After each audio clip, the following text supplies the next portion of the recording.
नमस्कार प्रिय विद्यार्थियों, आपका स्वागत है वीकेडी क्लासेस यूट्यूब चैनल पर।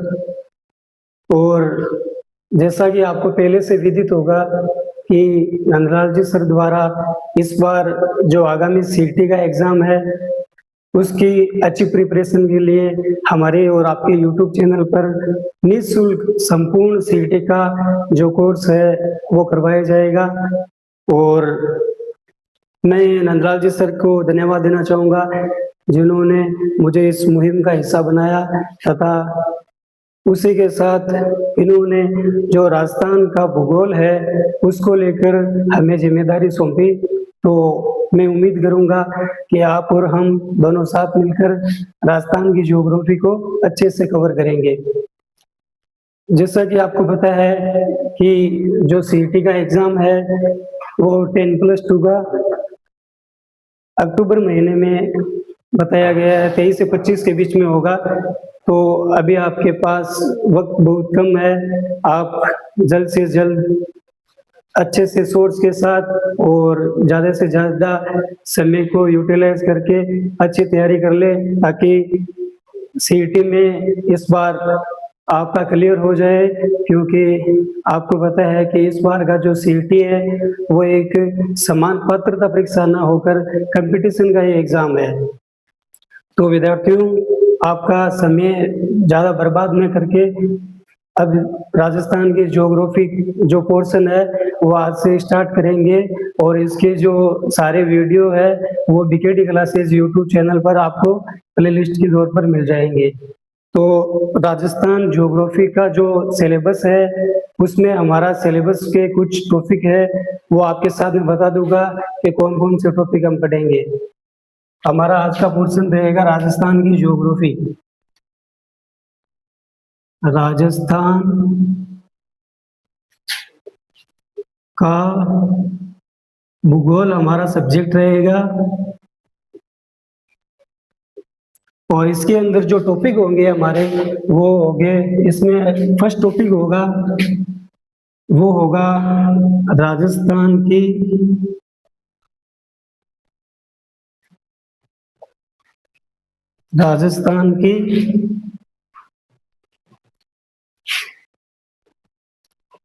स्थिति और विस्तार। और तो प्रिय विद्यार्थियों, आज का हमारा जो टॉपिक रहेगा वो राजस्थान की स्थिति और विस्तार। इस टॉपिक को आज हम कवर करेंगे। तो राजस्थान की स्थिति और विस्तार, जैसे देख लो कि यदि हम स्थिति की बात करें तो इस पृथ्वी पर कोई भी चीज है उसकी स्थिति निश्चित है कि स्थिति होती है। जैसे मैं यहाँ पर खड़ा हूँ तो मेरी स्थिति है कि मैं भारत देश का हूँ। भारत देश के अंदर राजस्थान के अंदर जो मेरा निवास स्थान है मैं मेरे गांव में खड़ा हूँ। मेरी एक स्थिति है कि इस स्थान पर मैं खड़ा हूँ। इसी प्रकार राजस्थान की स्थिति है वो विश्व में क्या स्थिति है, भारत को लेकर उसकी क्या स्थिति है, और वो स्थिति है हम राजस्थान की पढ़ेंगे पूरी। और विस्तार, अब आपको पता है कि यदि कोई स्थित है, कोई आकार है, कोई वस्तु है, यदि उसका आकार है तो उसका विस्तार भी होगा, उसकी बाउंड्रीज भी होगी। तो वो राजस्थान का विस्तार कहाँ से कहाँ तक है वो भी पढ़ेंगे। तो इसी के साथ आज का आपको सबसे पहले इस टॉपिक को पढ़ने के लिए जो राजस्थान का मैप है उसकी पूरी जानकारी आपको होनी बहुत जरूरी है। क्योंकि जो राजस्थान की ज्योग्राफी है वो राजस्थान के मैप पर टिकी है। मानो राजस्थान की ज्योग्राफी की जो रीढ़ की हड्डी है वो राजस्थान का नक्शा मान लो। तो राजस्थान का नक्शा है आपको संपूर्ण पूरा याद होना चाहिए। तो आप सबसे पहले आज का आपका यही काम रहेगा कि आप राजस्थान का जो नक्शा है वो पूरा अपने माइंड में याद रखना। पूरे टोटल जिले, आपको पता है कि अभी 2024 में जो अशोक जी गहलोत द्वारा रामनुमाया समिति के तहत जो जिले बढ़ाए गए थे, पहले 33 जिले थे और वर्तमान में 41 जिले हैं। 41 जिले और 7 संभाग है। जो ये जो जिले हैं, अभी जो कंपटीशन एग्जाम हो रहे हैं राजस्थान में उनमें नए जिलों से तो क्वेश्चन नहीं बन रहे हैं, बाकी जो पुराने जिले हैं 33 जिले उन्हीं के अनुसार वो क्वेश्चन है वो बनाए जा रहे हैं। तो आपको जो पुराने डाटा है वही याद रखने हैं, नई की कोई आवश्यकता नहीं है। और सीटी में खासतौर तक आपको जो राजस्थान का मैप है उस राजस्थान के मैप से डायरेक्टली आपको 2-3 क्वेश्चन तो राजस्थान के मैप से मिल जाएंगे।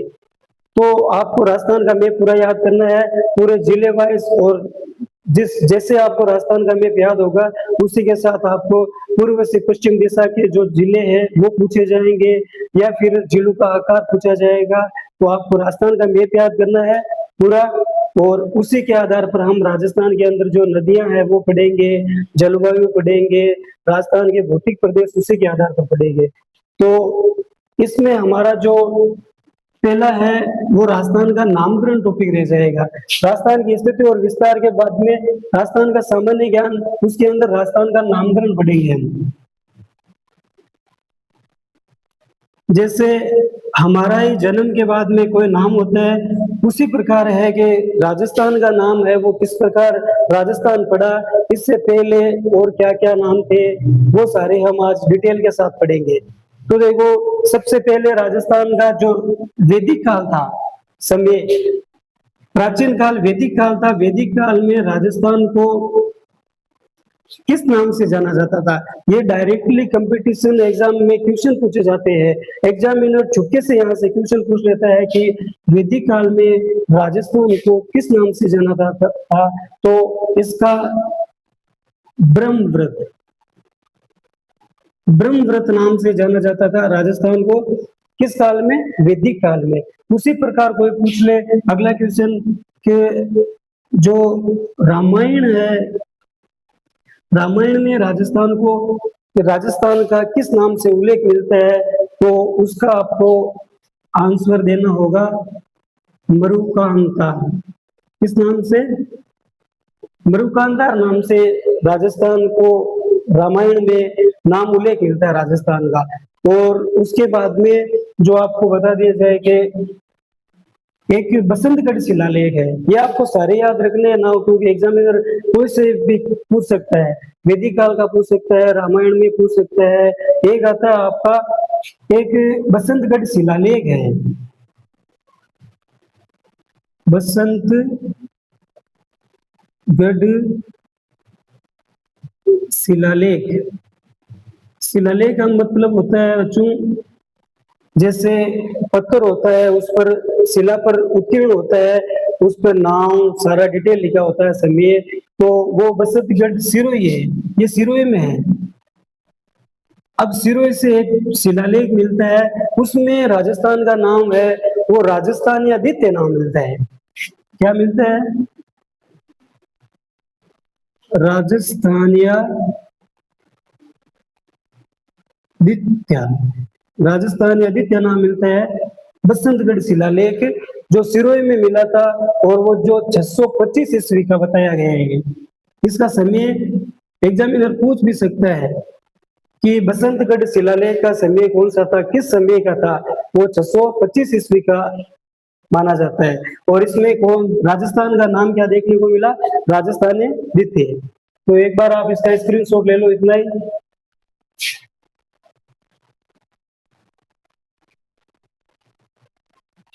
चलो ठीक है विद्यार्थियों,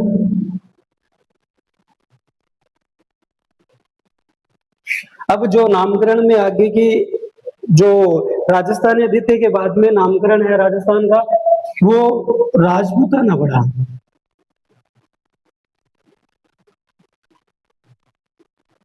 राजपूताना नाम देखने को मिला। तो राजपूताना ये जो नाम था ये मौखिक रूप से था। सबसे पहले मौखिक रूप से नाम राजपूताना वो 1800 ईस्वी में देखने को मिला राजस्थान का। 1800 ईस्वी में नाम देखने को मिला राजपूताना। फिर इसका जो लिखित प्रमाण है, लिखित प्रमाण वो मिला इसका 1805 ईस्वी में, और वो बुक थी विलियम फ्रैंकलिन ने दी थी। विलियम फ्रैंकलिन ने एक पुस्तक लिखी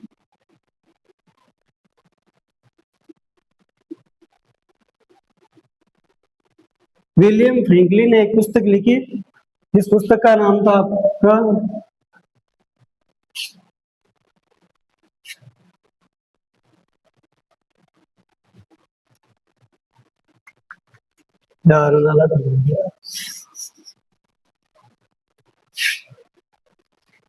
पुस्तक का नाम था आपका मिलिट्री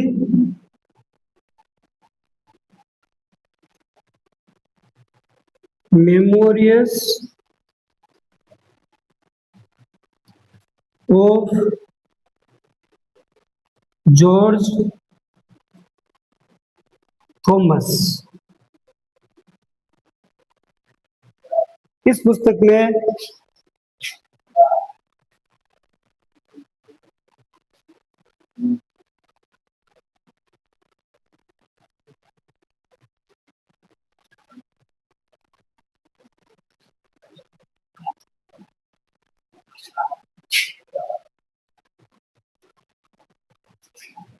इस पुस्तक में राजस्थान का जो लिखित प्रमाण है वो राजपूताना नाम देखने को मिला। तो बच्चों यहाँ से भी डायरेक्ट क्वेश्चन आता है कि राजस्थान का राजपूताना नाम है, उसके प्रमाण किस पुस्तक में मिलते हैं? तो वो military memorials of mister George Thomas के पुस्तक है, इसमें आपको राजपूताना नाम देखने को मिलेगा। ये तो हुआ बच्चों नामकरण, राजस्थान का जो नामकरण है उसके बारे में। अब जो अगला हमारा इसी के साथ टॉपिक रहेगा, अगली हम चर्चा करेंगे वो करेंगे, एक बार आप स्क्रीनशॉट ले लो इसका।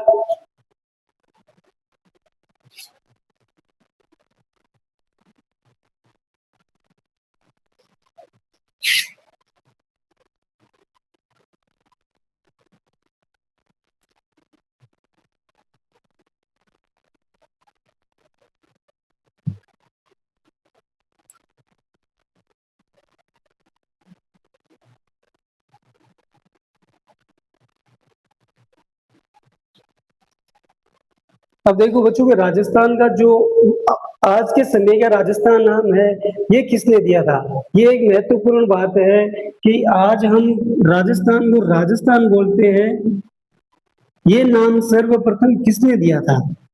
वो ये क्वेश्चन कई बार रिपीट हो चुका है राजस्थान के एग्जाम में कई बार। तो आप याद रखना खासतौर से कि 1829 ईस्वी के अंदर जॉर्ज थॉमस नाम का एक व्यक्ति था, जॉर्ज थॉमस, उसने राजस्थान के बारे में जो नाम दिया राजस्थान का वो था राजस्थान, राजस्थान और रजवाड़ा। ये नाम किसने दिए थे? जॉर्ज थॉमस ने दिए थे। और आपको पूछ लिया जाए कि किस पुस्तक में लिखे थे ये प्रमाण इस नाम के, तो जॉर्ज थॉमस ने अपनी पुस्तक, इन्होंने 1835 में एक पुस्तक लिखी, उसका नाम था annals and antiquities, annals and antiquities of Rajasthan. इस पुस्तक में आप अपने राजस्थान का राजस्थान नाम मिला, तो आपको ये खासतौर से याद रखना है, इस पुस्तक का नाम याद रखना है। और कई बार ये भी पूछ लेते हैं कि इस पुस्तक के जो लेखक कौन है, जॉर्ज थॉमस है, और कब लिखी ये पुस्तक? 1829 ईस्वी में ये पुस्तक लिखी। तो आप इतना नामकरण के बारे में हमारे राजस्थान का आप याद रख लेना।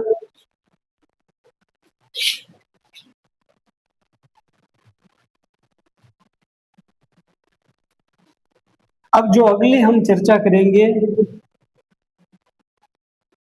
राजस्थान के नामकरण के बारे में चर्चा हो गई है, इसमें से 3-4 क्वेश्चन बनते हैं, वो आप याद रखना। जो अगली हम चर्चा करेंगे वो डायरेक्ट राजस्थान की जो स्थिति है उसके बारे में चर्चा करेंगे कि राजस्थान की स्थिति है वो आज के प्रेजेंट समय में राजस्थान कहाँ स्थित है। तो देखो बच्चों, ये हमारी पृथ्वी है, ठीक है।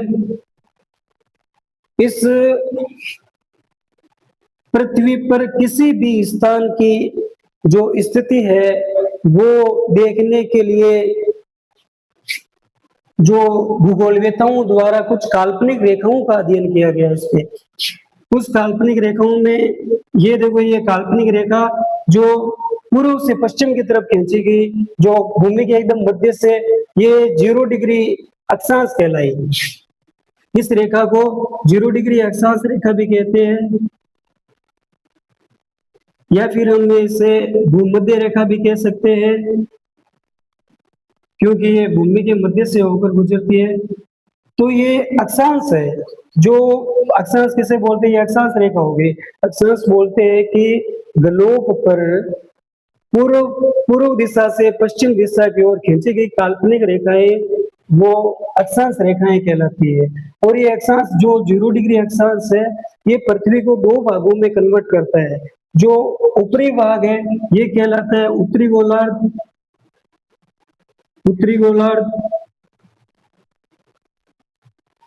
और ये जो नीचे का भाग है ये कहलाता है दक्षिणी गोलार्ध।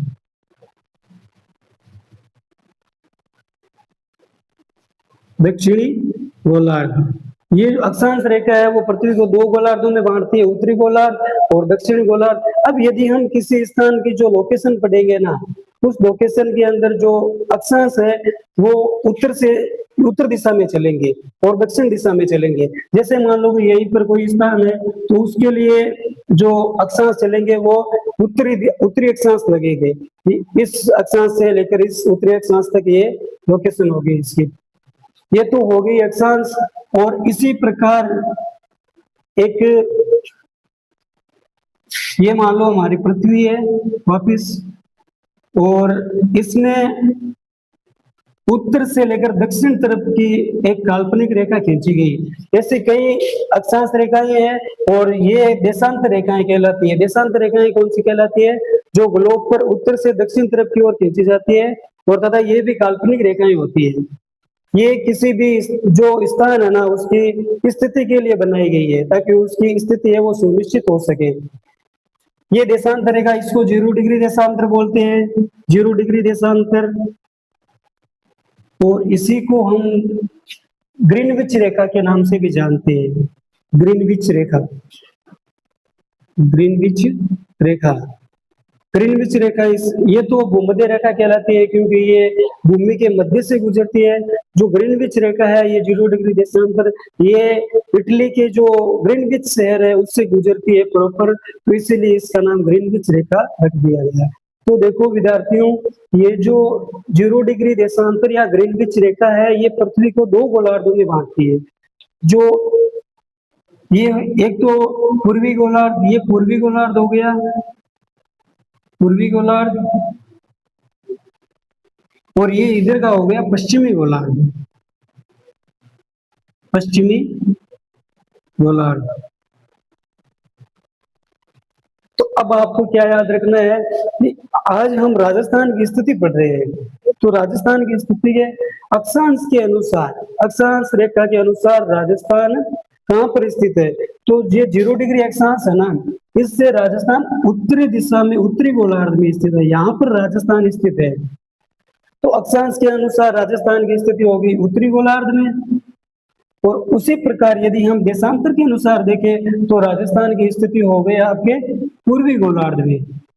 यहाँ पर है हमारा जो राजस्थान है वो ग्लोब पर उत्तरी गोलार्ध में है, तथा देशांतर के अक्षांश के माध्यम से उत्तरी गोलार्ध में, देशांतर के माध्यम से है वो हमारा पूर्वी गोलार्ध में राजस्थान स्थित है। यदि हम दोनों की बात कर ले कि अक्षांश और देशांतर दोनों के अनुसार राजस्थान की स्थिति कहाँ पर है, तो दोनों के विस्तार देखो बच्चों, ये पृथ्वी है हमारी, ठीक है, ये 0 डिग्री अक्षांश हो गया, ये 0 डिग्री देशांतर हो गया। और मैंने बता दिया है कि 0 डिग्री जो देशांतर है उससे हमारा राजस्थान है वो उत्तरी गोलार्ध में है यहाँ पर, और जो 0 डिग्री देशांतर है उससे पूर्वी है, तो ये इसका जो हमारा राजस्थान है वो ग्लोब पर उत्तर पूर्वी गोलार्ध में स्थित है। हमारे राजस्थान की स्थिति है वो उत्तरी पूर्वी गोलार्ध, उत्तरी पूर्वी गोलार्ध, ये हमारे राजस्थान की स्थिति हो गई बच्चों, राजस्थान। अब आपको याद क्या रखना है इसमें, जो मैंने इतना पढ़ाया है राजस्थान की स्थिति के बारे में, उसमें याद रखना है कि देशांतर क्या होता है। देशांतर होता है ग्लोब पर जो काल्पनिक रेखाएं खींची गई है वो देशांतर रेखाएं के, वो अक्षांश रेखाएं तो जो पूर्व से पश्चिम की तरफ खींची जाती है वो अक्षांश रेखाएं, जो उत्तर से दक्षिण की तरफ खींची जाती है वो देशांतर रेखाएं कहलाती है। और उसके बाद में हमने पढ़ा कि राजस्थान है वो कहाँ स्थित है, ग्लोब में राजस्थान की स्थिति क्या है। तो जो 0 डिग्री अक्षांश रेखा है उसके अनुसार राजस्थान उत्तरी गोलार्ध में है, और 0 डिग्री देशांतर है उसके अनुसार राजस्थान पूर्वी गोलार्ध में स्थित है। और यदि एग्जामिनर क्वेश्चन पूछता है कि राजस्थान की स्थिति ग्लोब में राजस्थान कहाँ है, तो मैंने बता दिया आपको ग्लोब में राजस्थान है वो उत्तरी पूर्वी गोलार्ध में ग्लोब में स्थित है। ये क्वेश्चन आप ये बात याद रखना कि राजस्थान की स्थिति है वो ग्लोब पर या पृथ्वी पर, हम कह सकते हैं विश्व में, पृथ्वी पर, ग्लोब पर या फिर विश्व में। इसमें यदि हम राजस्थान की स्थिति देखें तो वो उत्तरी पूर्वी गोलार्ध में होगी, उत्तरी पूर्वी गोलार्ध में होगी। ठीक है बच्चों, आप स्क्रीनशॉट ले लो इसका एक बार।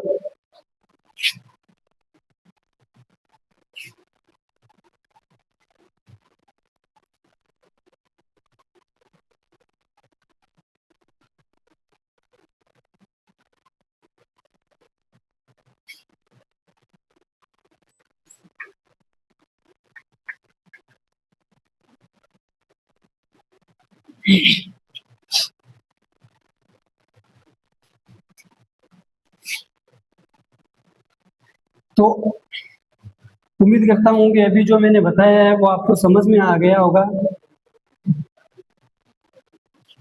जो मैंने आज की क्लास में सबसे पहले बताया राजस्थान का नामकरण, नामकरण आपको याद रखना है कि नामकरण सबसे पहले मैंने कुछ वैदिक, ऐसा क्वेश्चन आता है डायरेक्ट कि वैदिक काल में राजस्थान को किस नाम से जाना जाता था, तो मैंने बता दिया ब्रह्मव्रत नाम से जाना जाता था।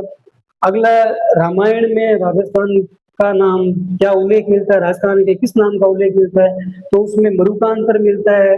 फिर राजपूताना के बारे में पढ़ा, राजस्थानी द्वितीय के बारे में पढ़ा, और फिर है वो लास्ट में राजस्थान नाम किसने दिया, कर्नल जेम्स टोड ने दिया। ये आपको बातें याद रखनी है। फिर हमने राजस्थान की स्थिति के बारे में अध्ययन किया कि राजस्थान की स्थिति है वो, राजस्थान की स्थिति के बारे में अध्ययन किया कि राजस्थान की स्थिति अभी लोकेशन क्या है राजस्थान की। मैंने अब अक्षांश और देशांतर बताया आपको। अब अक्षांश और देशांतर के बाद में राजस्थान की विश्व की तो हमें पता चल गई कि विश्व में राजस्थान की लोकेशन है वो उत्तरी पूर्वी गोलार्ध में है। अब हम एशिया की बात करते हैं कि एशिया महाद्वीप है उसमें राजस्थान की स्थिति कहां पर है। तो एशिया महाद्वीप में बच्चों आपको याद रखना है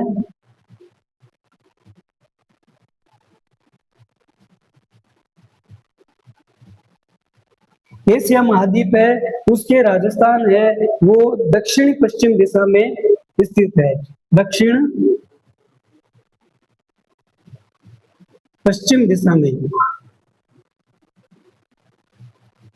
दक्षिण पश्चिम दिशा में स्थित है हमारा राजस्थान किस एशिया महाद्वीप में। और विश्व में हमने पढ़ ली, विश्व में मैंने आपको बता दी, ये डायरेक्ट क्वेश्चन बनता है यहाँ से, फिर आपके सीईटी एग्जाम में आएगा विश्व, हम कह सकते हैं साथ में ग्लोब पर।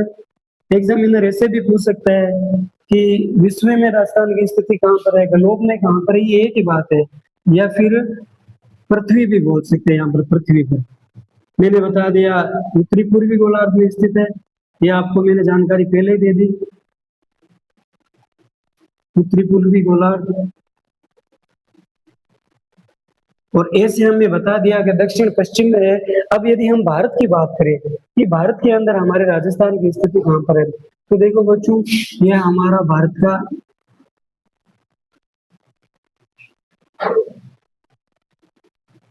ये भारत का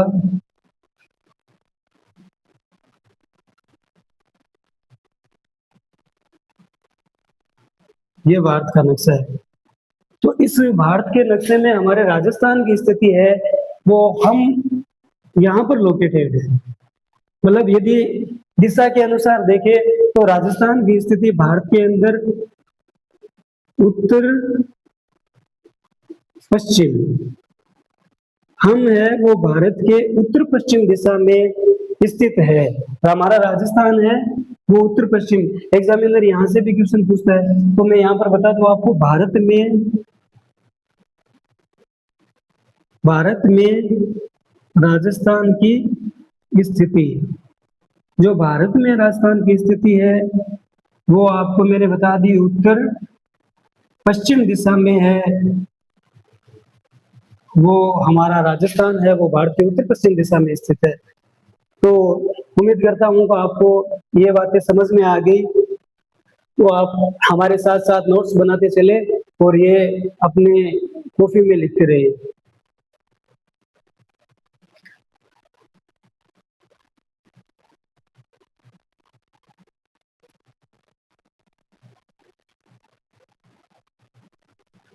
ये आपको याद रखनी है, तीनों चार, ये चार बातें है ना, ये चारों इम्पोर्टेंट है। राजस्थान की स्थिति का डायरेक्ट ये क्वेश्चन बनता ही है कि राजस्थान की स्थिति है वो एशिया में कहाँ है, भारत में कहाँ है, ग्लोब पर कहाँ है। इन स्थितियों के बाद में हम बढ़ते हैं। अब राजस्थान की स्थिति पढ़ ली तो जाहिर है कि यदि किसी वस्तु का स्थित है तो उसका आकार निश्चित है।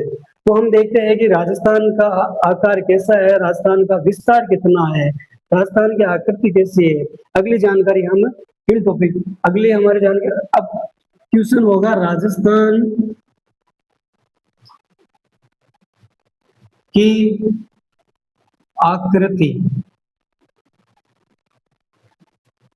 ये तो एग्जामिनर तो डायरेक्ट पूछेगा क्वेश्चन कि राजस्थान की है वो आकृति कैसी है, तो आपको याद रखना है। ये सीटी में डायरेक्ट क्वेश्चन आता है। यहाँ पर देखो, राजस्थान की आकृति है वो हम कह सकते हैं कि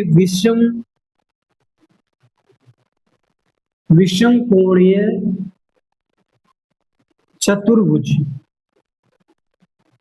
बच्चों आपको याद रखना है कि राजस्थान की स्थिति है वो विषम कोणीय चतुर्भुज की तरह है, या फिर हम इसे कह सकते हैं पतंगाकार, या फिर इसका एक इंग्लिश में कई बार वो क्वेश्चन रिपीट हो चुका है, इंग्लिश में बोलते हैं रोम्बस टाइप, रोम्बस। यह आपको याद रखना है। डायरेक्ट यहाँ से क्वेश्चन बनता है राजस्थान की स्थिति कैसी है, तो इसमें पतंगाकार, विषम कोणीय चतुर्भुज या पतंगाकार याद रखना आपको। अब स्थिति के बाद में हम बात करते हैं कि ये जो जानकारी है, ये आकृति की जानकारी के राजस्थान की आकृति विषम कोणीय चतुर्भुज है, ये किसने दी थी? ये जानकारी है वो सर्वप्रथम देने वाले विद्वान थे। आपको याद रखना है, एक बार दो बार क्वेश्चन रिपीट हो चुका है ये कि राजस्थान की आकृति की जानकारी देने वाले विद्वान कौन थे। तो ये जो जानकारी दी उनका नाम था T.H. हैंडले। T.H. हैंडले द्वारा ये राजस्थान की आकृति के बारे में जानकारी दी गई। तो आप ये याद रखना, यहाँ से भी वन लाइनर क्वेश्चन बनते हैं, डायरेक्ट इजी क्वेश्चन बनते हैं इस टॉपिक से, क्योंकि ये हमारे बेसिक ज्योग्राफी का पार्ट रहेंगे। 3-4 टॉपिक पढ़ेंगे हम बेसिक ज्योग्राफी में, उनमें ये क्वेश्चन डायरेक्टली क्वेश्चन पूछे जाते हैं, उतने डीप क्वेश्चन नहीं पूछे जाते।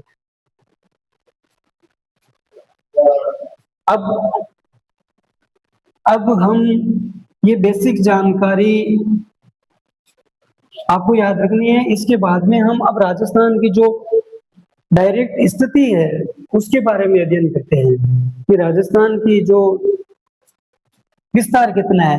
स्थिति की बात हो गई, स्थिति की बात हमने कर ली। अब विस्तार के बारे में कि विस्तार कहाँ से कितना है, किस दिशा से, तो देखो हम विस्तार पढ़ेंगे तो बच्चों आपको पता है कि ज्योग्राफी में वैसे तो दिशाएं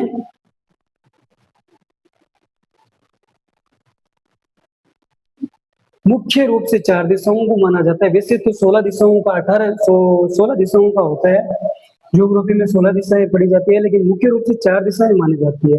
जिसमें ये आपको पता है उत्तर, ये तो सामान्य है, दक्षिण, पूर्व और ये पश्चिम। तो अब इन्हीं के आधार पर हम राजस्थान का विस्तार पढ़ेंगे कि उत्तर से लेकर दक्षिण तक राजस्थान का विस्तार कितना है, पूर्व से लेकर पश्चिम तक राजस्थान का विस्तार कितना है। तो ये तो हो गई मुख्य रूप से 4 दिशाएं।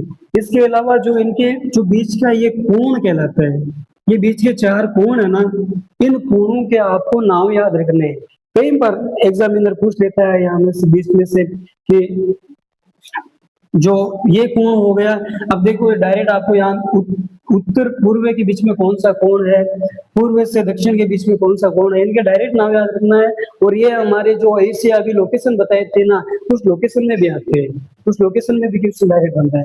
तो इन कोण का नाम आपको याद रखना है कि ये देखो, ये हो गया आग्नेय, ये कोण हो गया आग्नेय कोण, और ये यहाँ पर जो कोण है उत्तर पूर्व में, इसका नाम हो गया आपके ईशान, और ये हो गया आपका नैऋत्य, नैऋत्य कोण, ये ईशान कोण, और ये वायव्य कोण, वायव्य कोण। तो विद्यार्थियों ये आपको कोण के नाम याद रखने, ये बीच में से कोण के क्वेश्चन आते हैं डायरेक्ट।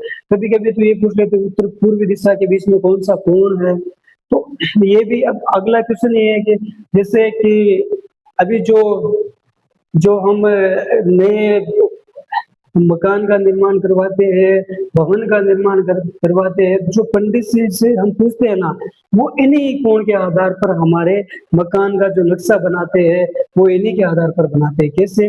जैसे मान लो यदि किसी के मकान बनवाना है, तो यहाँ पर ये आग्नेय कोण होता है, यहाँ पर अग्नि अर्थात रसोई को रखा जाता है, और ये जो ईशान कोण होता है, यहाँ पर ईशान मतलब देव का यानी मंदिर पूजा स्थान बनाया जाता है। और नैऋत्य, नैऋत्य का मतलब हो गया मालिक, जो मकान का जो मालिक का कमरा है, या फिर हम गेस्ट हाउस भी बोल सकते हैं, वो सामने बनाया जाता है। और वायव्य का मतलब हो गया जो लेट बाथ होता है, वो बनाया जाता है इस कोण पर। जो ये हम कह सकते हैं कि ये मकान का भी नक्शा इसी कोणों के आधार पर बनाया जाता है, और वो शुभ भी माना जाता है।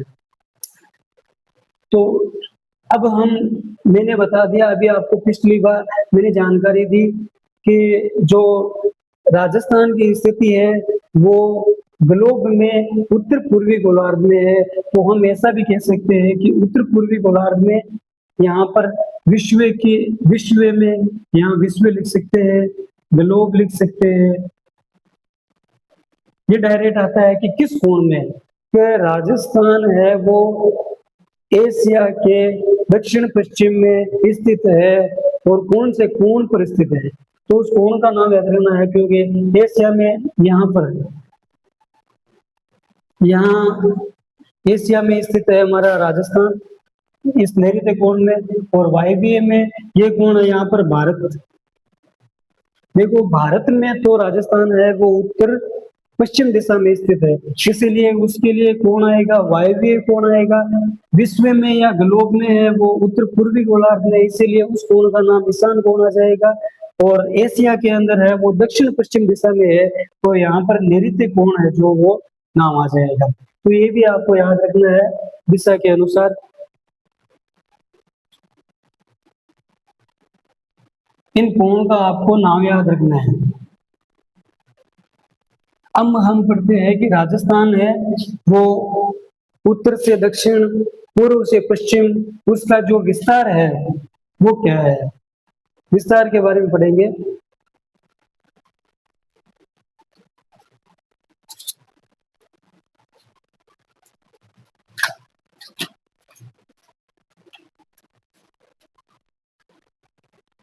जो राजस्थान का विस्तार है वो देखो, ये हमारे राजस्थान का नक्शा,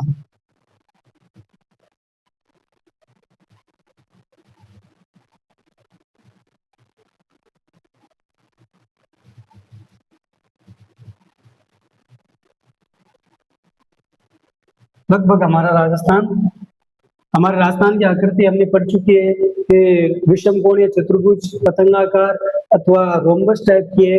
अब इसका जो विस्तार पढ़ेंगे हम, जो राजस्थान है वो उत्तर से लेकर दक्षिण तक इसकी लंबाई कितनी, चौड़ाई कितनी है वो पढ़ेंगे।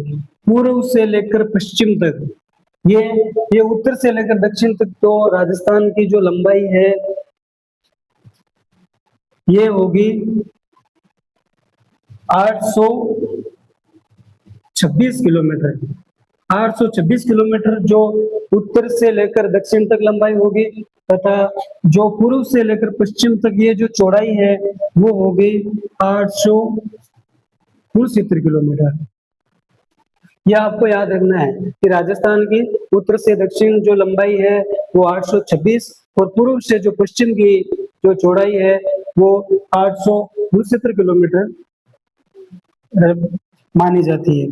ठीक है, और यहाँ से एक क्वेश्चन भी बनता है, अब दोनों का अंतर का क्वेश्चन बनता है कई बार कि राजस्थान की लंबाई चौड़ाई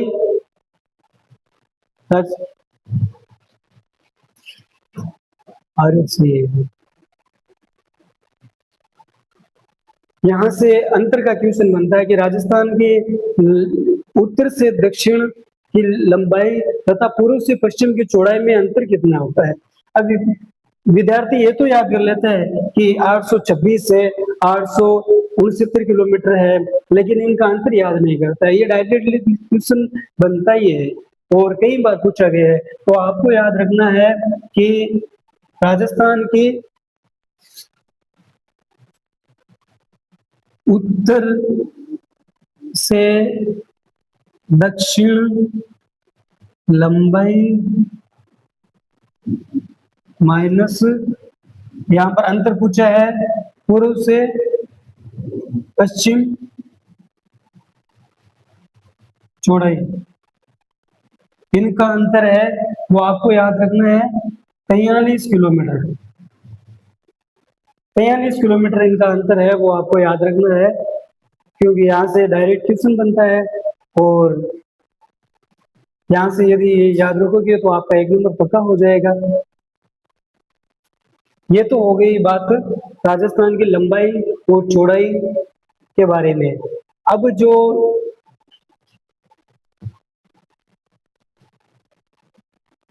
अगली जो बात होगी, अगली जो हमारी जानकारी होगी वो होगी राजस्थान की, ये तो लंबाई चौड़ाई की बात होगी। राजस्थान की सीमा जो बाउंड्रीज है उनके बारे में हम आगे अध्ययन करेंगे, लेकिन अभी है जो हम राजस्थान की जो उत्तरी बिंदु है, दक्षिणी बिंदु है, पूर्वी बिंदु है, पश्चिमी बिंदु के बारे में जानकारी लेंगे। यही से भी डायरेक्ट क्वेश्चन आते हैं। ये हमारा राजस्थान है,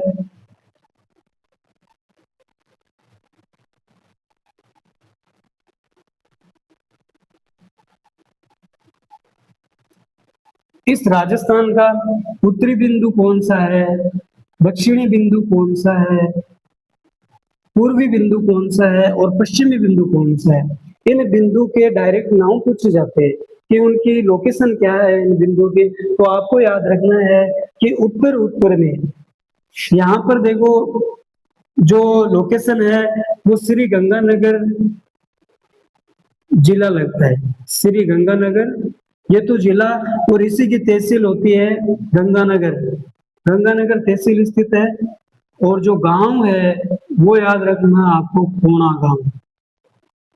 3 लोकेशन याद रखनी है, श्री गंगानगर, गंगानगर तहसील और कोणा गांव। जो दक्षिण में है उसकी आपको याद रखना है यहाँ पर बांसवाड़ा जिला, बांसवाड़ा जिला। जो यहाँ पर तहसील होगी वो कुशलगढ़ तहसील, कुशलगढ़ तहसील। और जो गांव होगा वो होगा बोरकुंड,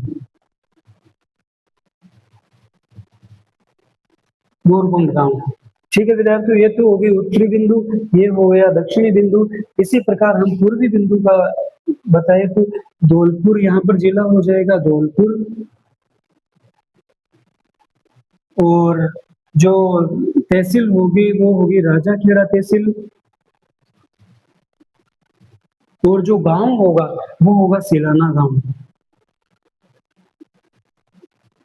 सिलाना गांव जो राजस्थान का जो पश्चिमी बिंदु है वो देखो यहाँ पर जिला आ गया आपका जैसलमेर, तहसील आ गई आपकी सम तहसील जो वनस्पति रहित है, और गांव आ गया आपका कटरा गांव। कटरा गांव ठीक है। अब आपको ये याद रखना है, चारों की लोकेशन याद रखनी है। अब आप पूछोगे कि सर आपने धौलपुर लिख दिया, राजाखेड़ा लिख दिया, सिलाना ही लिख देते बस। तो देखो विद्यार्थियों कई बार तो देखो जिलों का तो पूछा बिल्कुल कम पूछा जाता है, लेकिन गांव का नाम ये जरूर पूछा जाता है कि पश्चिमी गांव कौन सा है, पूर्वी गांव कौन सा है, दक्षिणी गांव कौन सा है। और कई बार जो मिलान वाले क्वेश्चन आते हैं, मिलान कीजिए, उनमें सीधे सीधे आते हैं कि पूर्वी बिंदु, दक्षिणी बिंदु, पश्चिमी बिंदु, सामने गांव के नाम दिए जाते हैं। कभी कभी तहसील भी पूछी जाती है। एक बार राजस्थान के दक्षिणी बिंदु की तहसील पूछी गई थी कि राजस्थान के अंदर जो दक्षिणी बिंदु है बोरकुंड गांव है वो कौन सी तहसील में है, तो उस तहसील का नाम भी कुशलगढ़ तहसील है। ये तो हो गए जो राजस्थान के उत्तरी बिंदु, दक्षिणी बिंदु, पूर्वी बिंदु, पश्चिमी बिंदु। अब कभी कभी मध्यवर्ती बिंदु का भी आता है कि राजस्थान का मध्यवर्ती बिंदु कौन सा है, तो राजस्थान का मध्यवर्ती बिंदु है, लोकेशन है वो नागौर जिला पड़ता है। जिला पूछे तो नागौर, यदि स्थान पूछ ले तो जो स्थान है वो लामपोलाई गांव है। लामपोलाई गांव है वो राजस्थान का मध्यवर्ती है। और 2022 के सैटेलाइट सर्वेक्षण है उसके अनुसार जो अभी जो नया क्वेश्चन बना है और नई लोकेशन निकल कर आई है वो गगराना एक स्थान है। गगराना आपको याद रखना है, ये गगराना विलेज है। इस गगराना विलेज ये एक राजस्थान का नियम मध्यवर्ती बिंदु निकल कर आया है 2022 के बाद जो सैटेलाइट सर्वेक्षण हुआ था उसके बाद में ये नया बिंदु निकल कर आया है। तो आपको दोनों ही याद रखना है। यदि ऑप्शन में लामपोलाई आ जाए तो लामपोलाई कर देना है, यदि गगराना आ जाए तो गगराना बस गगराना ही कर देना है। ठीक है, ये हमारे राजस्थान के उत्तरी, दक्षिणी, पूर्वी, पश्चिमी तथा मध्यवर्ती बिंदु हो गए।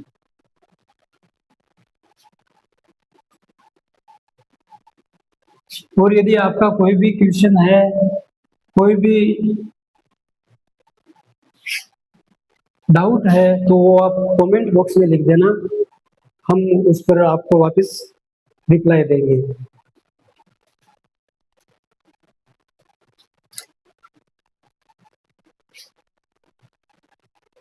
तो प्रिय विद्यार्थियों आज के लिए इतना ही, अब आगे पढ़ेंगे नेक्स्ट क्लास में। तो आज हमने राजस्थान का जो राजस्थान की सामान्य जानकारी है वो पढ़ी है, और उसमें राजस्थान का नामकरण, राजस्थान की स्थिति और राजस्थान का विस्तार, और ये हमारी जो अभी जो सीरीज चालू हुई है ये हमारी प्लेलिस्ट आपको मिल जाएगी राजस्थान ज्योग्राफी की, और आप है वो कंटिन्यूसली इनको देखते रहे तथा सीईटी में अच्छा स्कोर करें। बस आज के लिए इतना ही। Thank you.